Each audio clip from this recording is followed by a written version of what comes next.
읽겠습니다. 여호와께서 가나안 전쟁을 알지 못한 이스라엘을 시험하려 하시며 이스라엘 자손의 세대 중에 아직 전쟁을 알지 못하는 자들에게 그것을 가르쳐 알게 하려 하사 남겨두신 이방 민족들을 블레셋 다섯 방백과 가나안 모든 사람과 시돈 사람과 바알 헤르몬 산에서부터 하만 어구까지 레바논 산에 가는 히위 사람이라. 남겨두신 이방 민족들도 이스라엘을 시험하사 여호와께서 모세를 통하여 그들의 조상들에게 이르신 명령들을 순종하는지 알고자 하셨더라. 이스라엘 자손은 마침내 가나안 사람과 헷 사람과 아모리 사람과 브리스 사람과 히위 사람과 여부 사람 사이에 가요. 그들의 딸들을 갖다 아내로 삼으며 자기 딸들을 그들의 아들들에게 주고 또 그들의 신들을 섬겼더라. 이스라엘 자손이 여호와 목전의 악을 행하여 자기들의 하나님 여호와를 잊어버리고 바알들과 아세라들을 섬긴지라. 여호와께서 이스라엘에게 진노하사 그들을 메소포타미아 왕 우산 리사다임의 손에 붙여주고 이스라엘 자손이 우산 리사다임을 8년 동안 섬겼더니 이스라엘 자손이 여호와께 부르짖음에 여호와께서 그들을 위하여 한 구원자를 세워 구원하게 하시니 그는 곧 갈렙을 아우 그나스의 아들 온니엘이라. 여호와의 눈이 그에게 임하셨으므로 그가 이스라엘의 사사가 되어 나가서 싸울 때에 여호와께서 메소포타미아 왕 우산 리사다임을 그의 손에 넘겨주시매 온니엘의 손이 우산 리사다임을 이기니라. 그 땅이 태평한 지 40년에 그나스의 아들 온니엘이 죽었더라. 이스라엘 자손이 또 여호와의 목전에 악을 행하다가 이스라엘 자손이 여호와의 목전에 악을 행하고 여호와께서 모압 왕 에글론을 강성하게 하사 그들을 대적하게 하시매 에글론이 암몬과 아말렉 자손들을 모아가지고 와서 이스라엘 쳐서 죽는 아무 성읍을 점령한지라. 이에 이스라엘 자손이 모압 왕 에글론을 18해 동안 섬기니라. 이스라엘 자손이 여호와께 부르짖음에 여호와께서 그들을 위하여 한 구원자를 세우셨으니 그는 곧 베냐민 사람 게라의 아들 왼손잡이 에웃이라. 이스라엘 자손이 그를 의탁하여 모압 왕 에글론에게 공물을 바칠 때에 에웃이 일어나 그들이 되는 사업의 날선 칼을 넘겨 그의 오른쪽 허벅지 옥석에 차고 공물을 모압 왕 에글론에게 바쳤는데 에글론은 심히 비둔한 자이었더라. 에웃이 공물 바치기를 마친 후에 공물을 메고 온 자들을 메고 자기는 길갈 근처 돌 뜨는 곳에서부터 돌아와서 가로되 왕이여 내가 은밀한 일을 왕에게 고하려 하나이다. 왕이 명하여 정령케 하매 모셔 선자들이 다 물러간지라. 에웃이 그에게로 들어가니 왕의 선이란 다락방에 올라앉아 있는 중이라. 에웃이 내가 하나님의 명령을 받들어 왕에게 할 일이 있나이다 하매 왕이 그의 좌석에서 일어나니 에웃이 왼손으로 우편다리에서 칼을 빼어 왕의 몸을 찌르매 칼자루도 나를 따라 들어가서 그 끝이 등 뒤까지 나갔고 그가 칼을 그 몸에서 빼어내지 아니하였으므로 기름이 칼날에 엉겼더라. 에웃이 문전에 나와서 다른 문들을 뒤에서 닫아 잠그니라. 에웃이 나간 후에 왕의 신하들이 와서 다락문이 잠겼음을 보고 가로되 왕이 빌련 다락방에서 발을 가리우신다 하고 그들이 오래 기다려도 왕이 다른 문들을 열지 아니하는지라. 열쇠를 가지고 열어본즉 그의 군주가 이미 땅에 엎드려져 죽었더라. 그들이 기다리는 동안에 에웃이 피하여 돌뜨는 곳을 지나 스이라로 도망하니라. 그가 이르러서는 에브라임 산지에서 나팔을 불매 이스라엘 자손이 산지에서 그를 따라 내려오니 에웃이 앞서가며 그들에게 그때 말했다가 여호와께서 너희의 원수들이 모압의 너희 손에 넘겨주셨느니라 하되 우리가 이것을 따라 내려가 모압 맞은편 요단과 너희를 저항하여 한 사람도 건너지 못하게 하였고 그때 모압 사람 1만 명이 가량을 죽였으니 다 역사하여 용사라 한 사람도 피하지 못하였더라. 그날에 모압이 이스라엘 수하에 굴복하매 그 땅이 80년 동안 평온하였더라. 함께 읽읍시다. 에웃에 의해 아나스의 아들 삼갈이 사사로 있어 소모는 막대기로 블레셋 사람 100명을 죽였고 그도 이스라엘을 구원하였더라. 아멘. 할렐루야. 우리 옆에 사는 사람 사랑합니다. 축복합니다. 할렐루야. 사사기 3장부터 이제 본격적으로 사사들의 역사가 나오는데, 사사는 온니엘이 첫 번째 사사고, 두 번째가 에웃이고, 세 번째가 상발이다.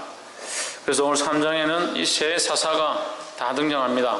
온니엘과 에웃과 상갈, 이 사사 세 명이 다 등장하는데, 이 사사의 역사가 물론 중요하겠지만 더 중요한 우리가 보아야 될 내용들은 뭐냐? 3장 1절에 보시면 여호와께서 가나안 전쟁을 알지 못한 이스라엘을 시험하려 하시며 했습니다. 누구를 시험하느냐? 이스라엘 백성들을 시험하셨다. 왜 시험하셨느냐? 그들이 알지 못했다. 전쟁을 알지 못했다. 그래, 표현은 전쟁을 알지 못했다고 표현되어 있지만 반대로 말하면 전쟁 가운데 역사하시는 하나님을 알지 못한다. 그 말은 그들과 함께 하시는 하나님을 잊어가고 있다라고 표현될 수 있습니다. 그렇게 해석할 수 있죠. 그러니까 이스라엘 백성들이 전쟁을 알지 못하는 것은 결국 그들을 인도하셨던 홍해를 건너게 하시고 광야를 건너게 하시고 가나안 땅에 들어가게 하시고 그 땅에 싸워서 이기게 하신 그 하나님을 잊어버렸다라고 볼 수 있는 거죠. 그 후손들이 이 말씀을 잘 이어받아서 하나님 앞에 믿음으로 살면 좋겠는데, 그래서 우리는 부모의 역할을 어떻게 하느냐? 자식에게 하나님을 똑바로 알게 하는 것이 부모의 역할이다 하는 거죠. 내가 대충 지금 믿음 생활하고 있고 내 자식도 믿음 생활하고 있으니까 내가 죽어도 나처럼 내 자식들이 믿음 생활하겠지. 천만의 말씀이에요. 믿음으로 똑바로 이끌지 못하면 다 자기가 원하는 길로 가는 거예요. 보게 되길 소망합니다. 사전에 남겨두신 이 열국으로 이스라엘을 시험하사 여호와께서 모세로 그들의 열조에게 명하신 명령들을 청종하나 알고자 하셨더라. 5절에 이스라엘 자손은 마침내 가나안 사람과 헷 사람과 아모리 사람과 브리스 사람과 히 사람과 여부스 사람 사이에 거하여 그 가운데 거주하면서 기록되어 있죠. 지금 기록된 이 민족들은 뭡니까? 가나안 땅에 있는 족속들이죠. 나와 있는 족속들이죠. 근데 이 족속은 7족속입니다. 가나안 7족속은 하나님께서 반드시 어떻게 하라고 했습니까? 멸망시키라 했죠. 멸망시키라 했는데 그들은 그대로 남아있다는 거죠. 우리가 죄의 모양이라도 버려야 된다 했습니다. 죄는 죄의 모양이라도 버리고 건덕지라도 다 끌어내서 사라지게 해야 되는 거예요. 근데 그걸 어떻게 합니까? 내버려두니까 결국 어떻게 되냐? 그 가운데서 그들과 함께 하였다. 그 가운데 거주하였다. 우리는 어디 거주해야 합니까? 하나님 안에서 거주해야 합니다. 하나님 안에 있어야 합니다. 근데 이 이스라엘 백성들은 어디에 있었냐? 그 이방 민족들과 함께 지냈다라는 거죠. 우리가 하나님 안에 있어야 하는데 실상은 말은 하나님 안에 있어야 된다. 하나님 안에 있고 싶다라고 하지만 실상 어디 있느냐? 세상 가운데 있는 겁니다. 세상 가운데서 거주하면서 세상이 원하는 대로 사는 겁니다. 세상 사람들한테 어떻게 예쁘게 보일까? 어떻게 아름답게 보일까? 어떤 옷을 입으면, 어떤 신을 신으면, 어떤 백을 들면 세상 사람들이 우리를 멋있다고 생각할까? 그 믿음에서 벗어난 것들이에요.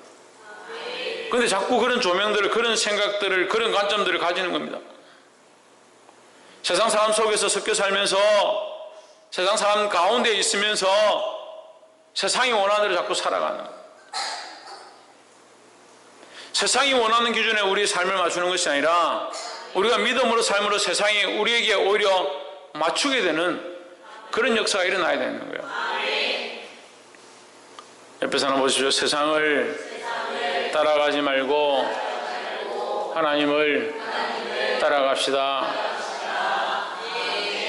5절에 이스라엘 자손은 마침내 가나안 사람과 6절에 그들의 딸들을 취하여 아내를 삼으며 자기 딸들을 그들의 아들에게 주며 또 그들의 신들을 섬겼더라 했습니다.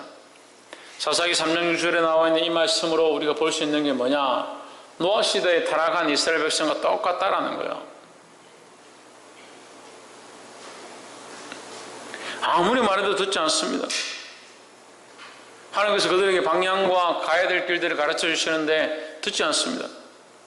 결국 자기들이 원하는 대로 행하는 겁니다. 홍주는 누가 원하는 대로? 자기들이 원하는 대로 행하는 겁니다. 노아 시대에 그 땅이 멸망받아서, 비로 멸망받아서, 물로 멸망받아서 모든 민족이 다 죽고 노아만 살게 되었던 그때의 그 사건, 그 후손들이 다 알고 있는 사건, 그때 하나님의 아들들이 사람의 딸들을 보고 그들의 아름다움에 반해서 그들을 취하니까 뭐가 되었냐? 육체가 되어버리고 세상이 되어버리고 세상 사람처럼 되어버리고 이 세상과 똑같아져 버렸다. 우리는 하나님의 백성이고 하나님의 자녀고 하나님의 딸들이라는 거예요. 그런데 왜 세상과 결혼하고 세상과 타협하고 세상이 원하는 대로 사느냐는 거예요. 왜 그런 가치 기준들을 바꾸지 않냐는 거예요.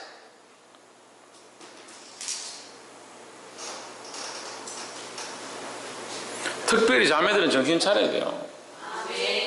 맨날 어떻게 뭘 입을까, 뭘 먹을까, 뭘 마실까, 뭘 찍어 바를까. 그게 어떻게 삶의 다 대부분이 돼요. 그렇게 하면서 말은 하나님께 영광을 돌리고 하나님 영광을 위해 살아가는 삶이 되기 원하고,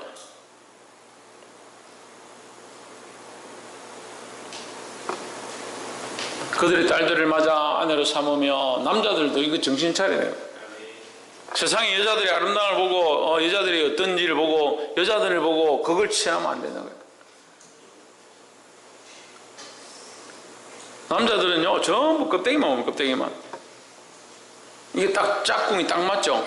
여자들은 껍데기만 꾸미려고 하고 껍데기만 어떻게든 좋은 거 입고 좋은 거 들고 찍어 바르고 좋은 거 신고 남자들이 보기에, 사람들이 보기에 아름다우고 이쁘고 키 크고 날씬하고 배는 남산만 하면서 뭘 줄줄 묶어가지고 땡땡하게 묶어가지고 날씬한 것처럼 그렇게 보이려고. 남자들은 뭐만 봅니까? 그런 껍데기만 보는 겁니다. 날씬하냐, 가슴이 크냐, 엉덩이가 크냐, S라인이냐, 허리가 홀쭉하냐. 그 둘이 짝꿍이 딱 맞는 거예요. 그래서 세상에 어디로 갑니까? 육체를 따라가는, 육체를 따라. 자식을 방금 내가 말씀으로 키우고 믿음 안에 있지 아니하면 우리 후손들이 그렇게 될 거라 했는데, 그거하고 지금 여러분 지금 제가 말씀하고 있는 게 연결이 안 되죠? 왜? 자기도 그렇게 안 사니까요. 자기도 육체를 위해 살고 자기 몸을 위해 살고 사람들에게 어떻게 보일까? 머리를 펴는 게 예쁘게 보일까? 꼬부리는 게 예쁘게 보일까? 사람들이 나를 어떻게 볼까? 그런 데 추중하고 있으니까.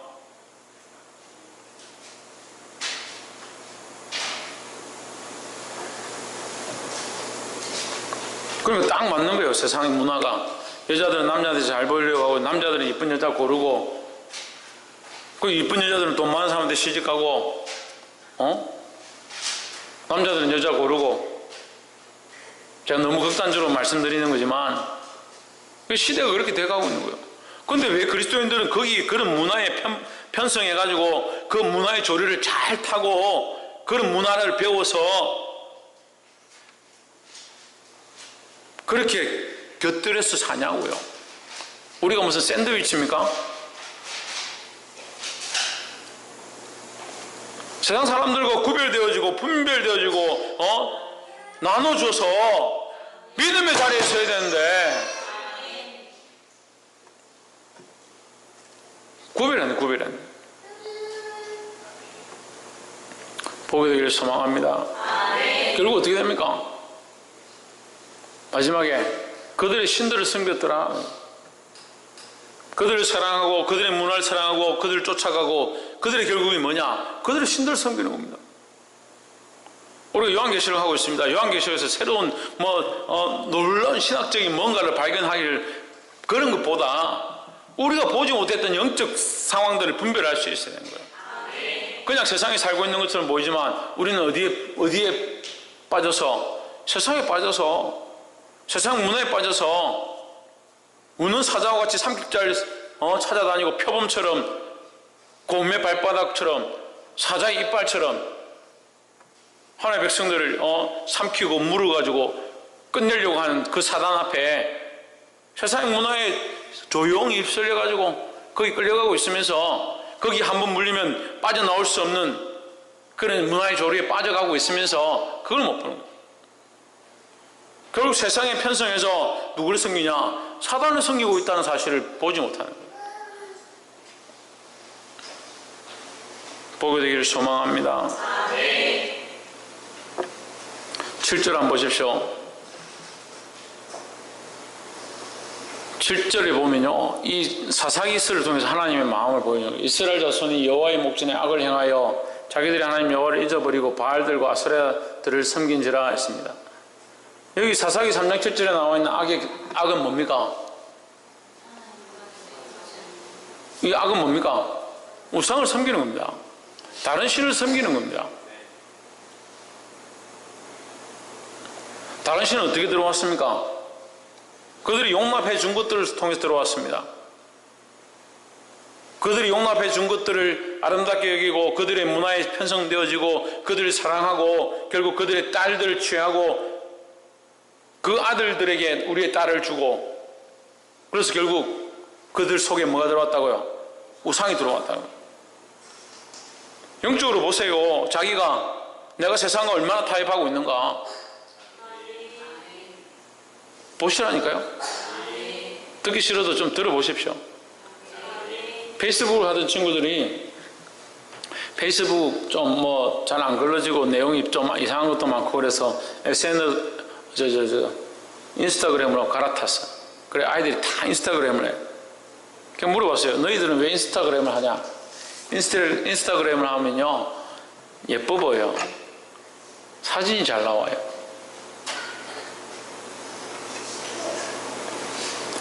신기합니다. 그죠? 저보고 페이스북 왜 하냐 물어봐요. 복음 전거리에서 해요. 카카오스토리를 왜 하냐? 복음 전거리를 위해서 하는 거예요. 할 수만 있으면 우리가 하고 있는 사역들, 할 수만 있으면 하나님 우리를 통해서 일하시는 것들, 그걸 말하고 싶은 거예요. 세상 사람들은 뭐라고 하냐면요, 박 목사, 니 뭐 그리 잘났다고 니가 뭐 필리핀 가고 외국 가고 그런 거 뭐 한다 자랑한다 자꾸 올리냐? 자랑할 게 뭐 있습니까? 못 먹고 살아가지고 돈이 없어가지고 겨우 하나님의 은혜로 친구 돈 받아가지고 친구가 돈 대줘서 필리핀 갔다가 가서 노가다 실컷 하고 땀 뻘뻘 흘리고 허리가 틀어져가지고 가서 주사 맞고 그래 돌아왔는데 슬프고 괴로운 것들만 보면 자랑할 게 뭐가 있습니까? 하지만 우리의 자랑은 그런 데 있는 게 아니에요. 우리의 자랑은 어디에 있습니까? 하나님께 있잖아요.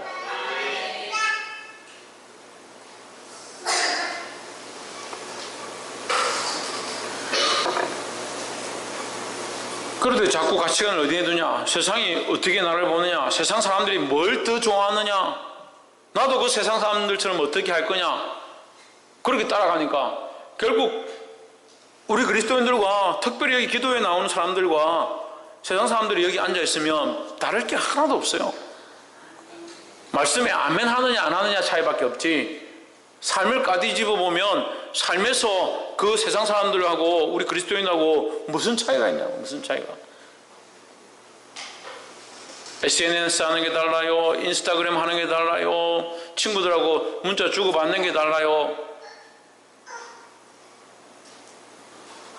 세상과 짝하고 세상과 타협하고 세상에 가서 세상에 속해져 있는 삶을 살아서 결국 누구를 섬기냐? 사단의 권세 앞에 무릎 꿇는 거예요.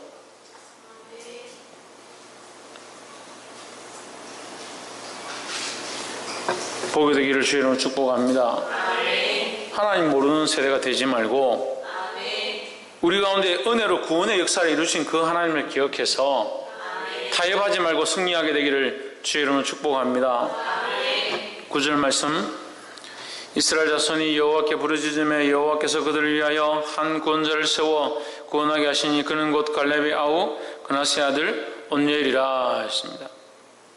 갈렙이 아우라 되어 있는데 이것은 이제 히브리 문법적인 해석 때문에 아우라고 기록된 것이고 사실은 우리가 조카였죠. 온니엘이 그 갈렙의 딸을 취하게 되는 그런 장면이 나오죠.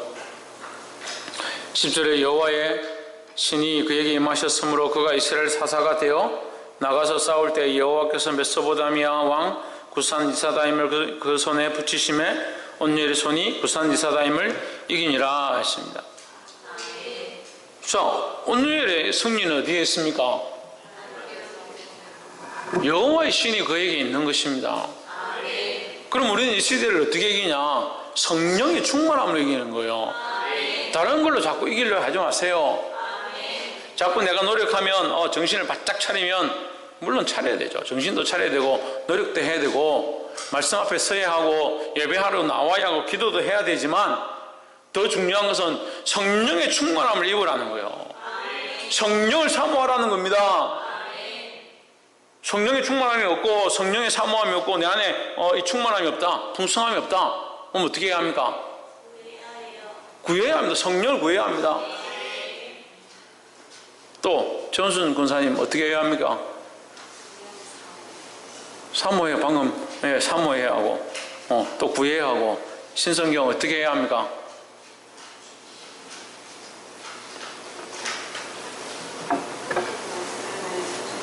말씀에 순종해야 합니까?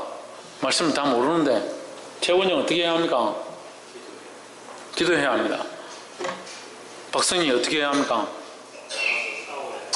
나가서 싸워야 됩니까? 천정민 어떻게 해야 됩니까? 예? 비워내야 합니다. 천정아 집사님 어떻게 해야 됩니까?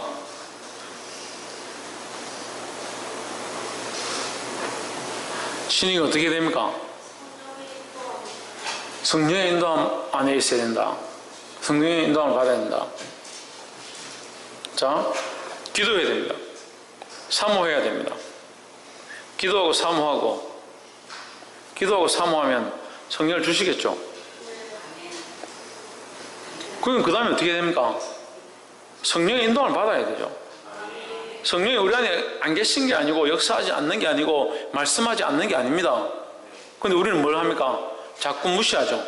뭐 됐습니다.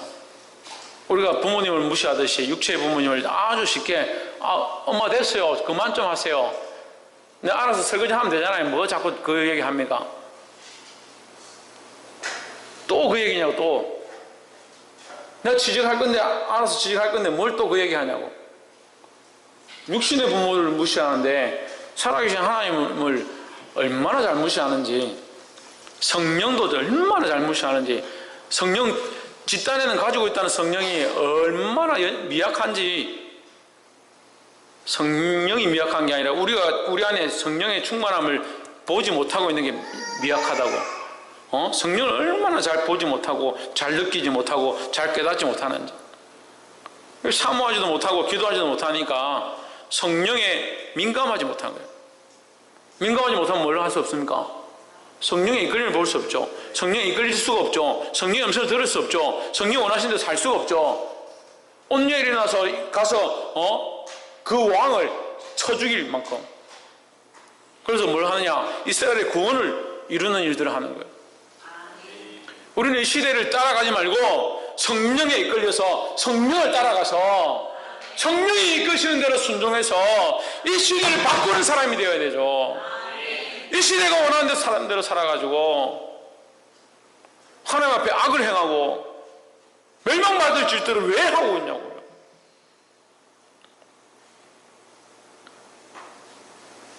물론 우리가 다 연약해가지고 다 죄인이라서 죄도 짓고 또 유혹에 끌리고 실수하기도 하고 범죄하기도 하죠. 그런 실수한 것들을 하나님 앞에 나와서 회개하고 돌이키는 거 필요합니다.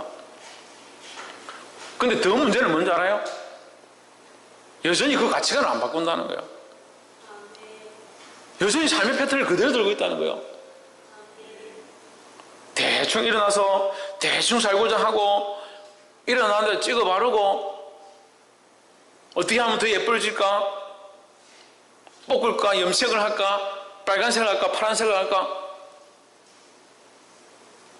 여전히 그런데 가치관 있고 생각이 있고 관점이 있고 여전히 그렇게 하고 있는데 어떻게 성령에 민감하냐는 거예요. 이 시대는 무슨 시대다? 말로는 그래 성령 시대라. 성령 시대인 줄 알죠.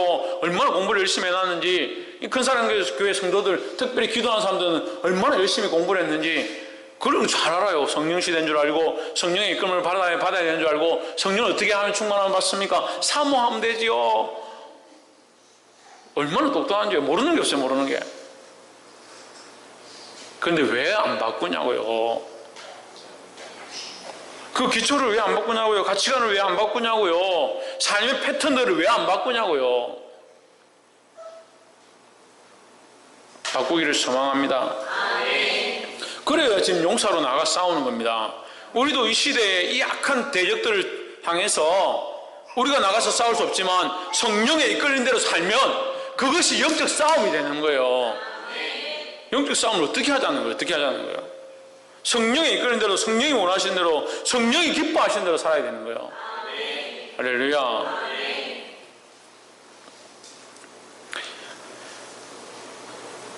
19절에 자기는 길갈 근처 돌 뜨는 곳에서부터 돌아와서 가로되, 이제 그 온열이 이스라엘 백성을 위해서 가서 리사다임 왕을 탁 죽이고 나니까 이스라엘 나라에 평안이 화평이 임했습니다.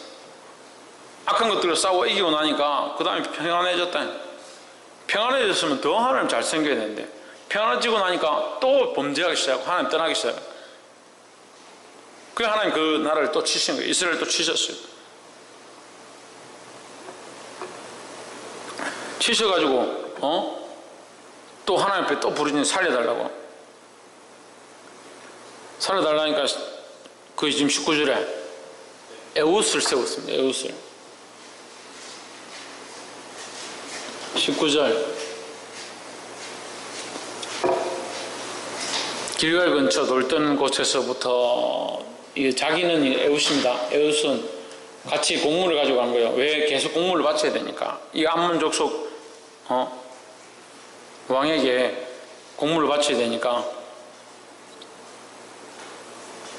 에글론이라는 왕이죠. 에글론이라는 왕한테 공물을 바쳐야 되니까 같이 가서 에웃이 내가 가겠다, 나를 따라오느라 해가지고 에웃이 대표로 가서 앞장서가지고 가서 공물을 바칩니다. 공물을 바치니까 에글론이, 이야, 이거 완전 드라마예요. 드라마. 이 지금 완전 영화예요. 이걸 영화로 만들어야 돼요. 에글론 왕에게 공물을 탁 갖다 바치니까 에글론 왕이, 그래, 역시 너희는 우리의 부하구나. 우리에게 잘 순종하는 나라구나. 딱 그렇게 생각하는 겁니다. 그래서 이제 돌려보내고,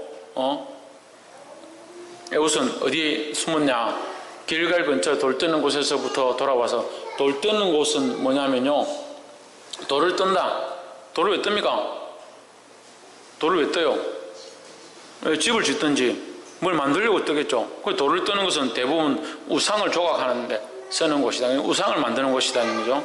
길갈 근처 우상 만드는 곳에서부터 돌아와서, 이것은요 그냥 기록된, 그가 에웃이 그냥 가다가 돌아오게 된 이정표를 얘기하는 것이지만, 영적 표현은 뭐예요?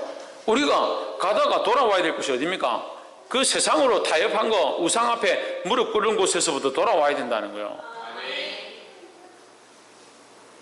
돌아와서 이르되, 왕이여 내가 은밀한 일을 왕에게 이르려 하나이다 하니, 왕이 명령하여 조용히 하라 하며 조용히 하라 하니까 다 물러간 거죠. 물러가고 20절에 에웃이 왕이 앞으로 나아가니 왕은 서늘한 다락방에 홀로 앉아 있는 중이라. 에웃이 가로되 내가 하나님의 명을 받들어 왕에게 구할 일이 있나이다 하며 왕이 그 자석에서 일어나니, 잘 일어나는 거예요. 무슨 얘기냐?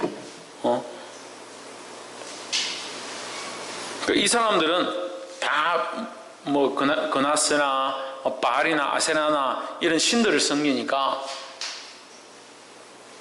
하나님이다 이렇게 하니까 이 신들을 어떤 특별한 한 신이 전능하다 이렇게 보는 게 아니라, 다 신들은 다 똑같다 생각하니까, 하나님 이렇게 하니까, 하나님께서 말씀하시겠다 이렇게 하니까 궁금해가지고 일어나서 들으려고 탁 일어난 거예요. 몸이 워낙 비대해가지고 잘 못 움직이죠. 21절에 에웃이 왼손으로 우편 다리에서 칼을 빼어 왕의 몸을 찌르매 했습니다. 그 다리에다가 이제 말씀을 자꾸 두 줄씩 해가 잘 안 보이냐? 허벅지 위에서 칼을 빼어 허벅지에서 칼을 빼요. 그 왼손으로 오른쪽 허벅지에서 칼을 뺐다. 이 불편한 자세잖아요. 그죠? 왼손으로 오른쪽 허벅지, 이걸 해보세요. 왼손으로 오른쪽 허벅지에서 칼을 빼면 이 자세가 이상하잖아요. 오른손은 왼손은 괜찮아요. 그죠? 그나마 오른손이 불편하니까. 근데 원래 오른손 칼잡이는 어디서 칼을 뺍니까? 오른손에서 칼을 빼죠.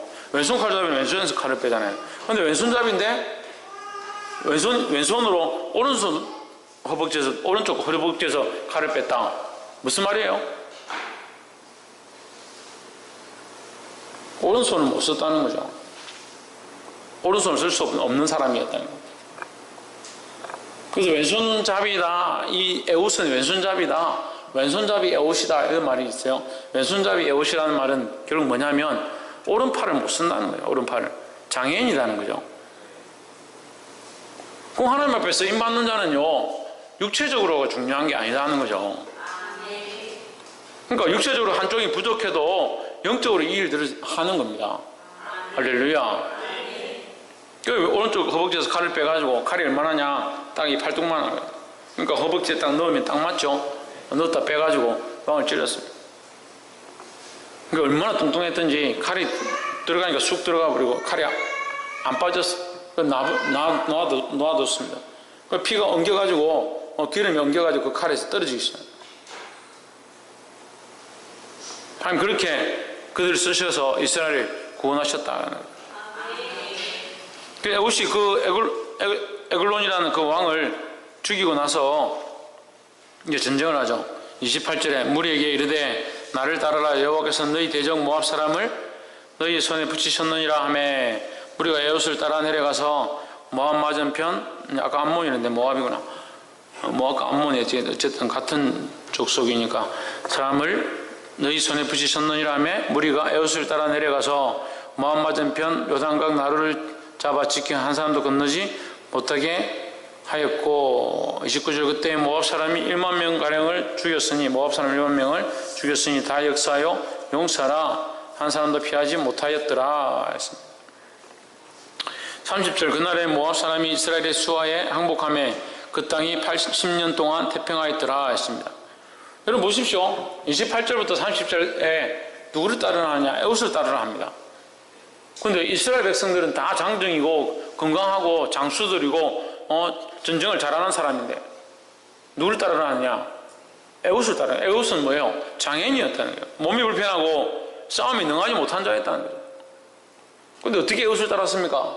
에봇은 하나님이 세우셔서 하나님께서 싸우시게 한 자였다는 거죠. 할렐루야. 그래서 하나님이 세우신 이 일들 앞에 순종해야 하고, 하나님께서 이끄시는 것 앞에 순종해야 하고, 하나님이 이끌게 하시는 세우신 자들 앞에 순종할 수 있어야 되는 거예요. 우리가 영적 싸움을 싸우는 게 아니면요, 각자 싸우면 되죠. 우리의 싸움은 혈과 육에 속한 것이 아니라 정사와 권세와 이 세상의 어둠의 주관자들에 대한 것이다 하는 거예요. 그럼 우리가 한 마음을 가지고 연합해서 영적 싸움을 싸워야 되는 거예요.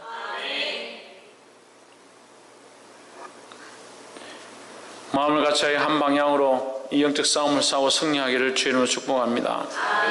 말씀을 맺겠습니다. 오늘 말씀에 기록된 것과 같이 이스라엘 백성들이 세상과 타협하기 시작하면서 하나님께로부터 멀어졌던 수많은 일들을 보게 됩니다.